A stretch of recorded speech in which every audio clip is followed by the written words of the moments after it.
अस्सलामुअलैकुम। ये 5 एकड़ का प्लॉट है। यहाँ पहली दफ़ा रेज बेड बनाए गए हैं, गंदम काश्त की गई है। लेज़र लेवलिंग की के टाइम काफ़ी सॉयल शिफ्ट हुई। ये वाला एरिया ऊंचा था, यहाँ से काफ़ी ज़मीन मिट्टी उस तरफ शिफ्ट हो गई। ये इंतहाई कलराठी ज़मीन है, रोड है इसमें। ये वाज़े तौर पे पता चल रहा है कि रोड है, ज़मीन की साफ तैसी है।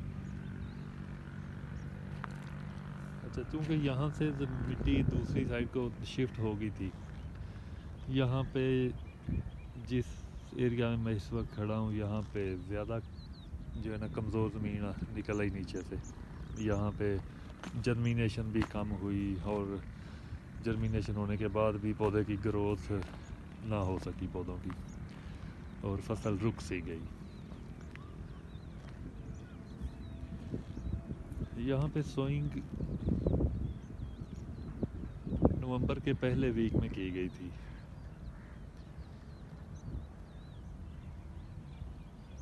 ज़्यादातर एरिया ठीक ही रहा इसमें।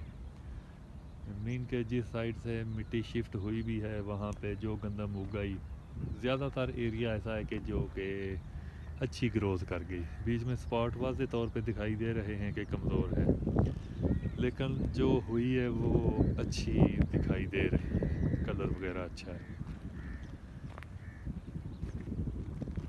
क्योंकि सॉइल की कंडीशन ही ऐसी है, बल्कि इसको सॉइल तो कह नहीं सकते, ये तो मिट्टी है एक किस्म की, और वो भी निकम्मी मिट्टी, जिसको सॉइल बनने में टाइम लगेगा अभी।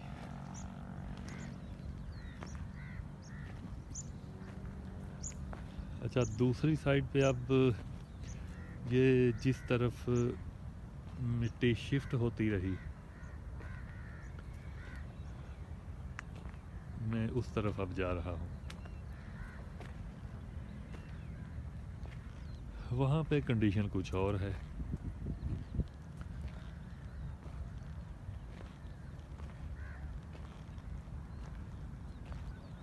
ये देखें, ये वाला स्पॉट काफ़ी वीक है।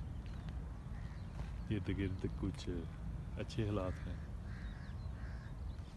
ओवरऑल 5 एकड़ में देखा जाए तो कमो बेश कोई 1 एकड़ ऐसा बनता है कि जो कि बहुत डल है, 1 एकड़ या कोई 4-5 कनाल। बाकी आलमोस्ट कोई मिलता जुलता बनता है, जो है ना 2.5 एकड़। लेकिन वो 2.5 एकड़ जहाँ जिस तरफ को मिट्टी शिफ्ट हुई, अब अगर उस तरफ अब मैं कैमरा लेके जा रहा हूँ आहिस्ता आहिस्ता, एकदम से हालात चेंज हो गए। Mind blowing position.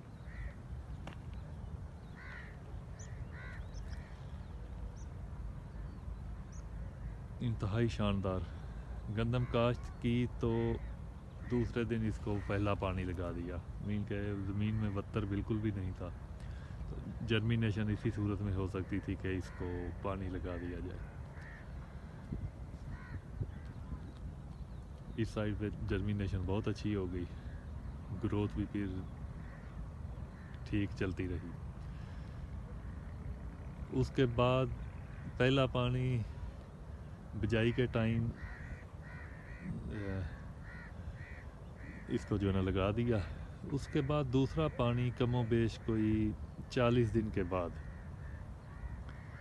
खेलियों में हल्का हल्का पानी लगाया। हल्का, इतना हल्का था कि मुश्किल से खेली के एक साइड से अगर पानी लगाया दूसरी साइड तक पानी पहुंचा तो उसको बंद कर दिया। दरारें पड़ चुकी थी, तो यही आइडिया था कि आराम से रेल पहुंच जाना है, कोई इशू नहीं है। फिर उसके बाद बारिशें आ गई हैं। नमी ज़्यादा रहने की वजह से बीच बीच में से कुछ पत्ते पीले भी दिखाई दे रहे हैं, लेकिन उसके बाद फिर ग्रोथ शुरू हो गई है। धूप निकलना शुरू हुई है तो गंदम माशाल्लाह बहुत खूबसूरत दिखाई देना शुरू हो गई है। इसको बिजाई के टाइम भी कोई डीएपी वगैरह नहीं लगाई गई, उसके बाद भी कोई यूरिया नहीं दिया गया, और इंतहाई शानदार फसल। मतलब ये ना कि जिस तरफ जर्मिनेशन पूरी हो गई उस तरफ तो हालात ही कुछ और है ना। फसल बता रही है कि उसको किसी चीज़ की ज़रूरत थी ही नहीं, माहौल उसको चाहिए था जो उसको मिल गया, और वही उसके लिए काफ़ी था। मीन के फसल फ्लैट की बजाय रेल बेड पे थी, और इतना कुछ काफ़ी था इसके लिए। और मेरा ख्याल है कि जहाँ पे ये हालात हैं, यहाँ पे जो भी खाद डाल लेते किसी चीज़ ने कोई असर नहीं करना था, कंडीशन ही ऐसी थी। लेकिन जहाँ पे ज़मीन निस्बतन ठीक थी, बेहतर थी, और वहाँ पे उसने अपनी फुल कारकर्दगी दिखा दी है।